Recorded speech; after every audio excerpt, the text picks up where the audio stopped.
The Bugatti Chiron's production is a meticulous process at the Molsheim atelier in France.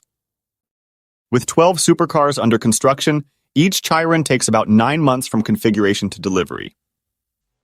20 specialists assemble the Chiron by hand, using over 1,800 parts. The process includes stringent quality controls and acceptance tests. Modifications to the atelier accommodate the Chiron's 1,500 horsepower and complex production needs. The assembly begins with the powertrain, pre-assembled in Salzgitter, Germany. The chassis is built around it, with 3 employees working for a week. Cooling is crucial, with 3 water pumps installed. The monocoque and rear end are joined using 14 titanium bolts. The Chiron undergoes rigorous testing, including a rolling dynamometer test. Exterior carbon parts are pre-assembled to ensure precision.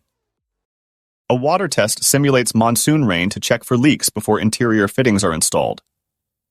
After a test drive, the Chiron receives its final finish.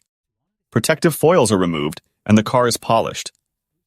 A 6-hour inspection in the light tunnel ensures perfection before the Chiron leaves the atelier, ready for delivery.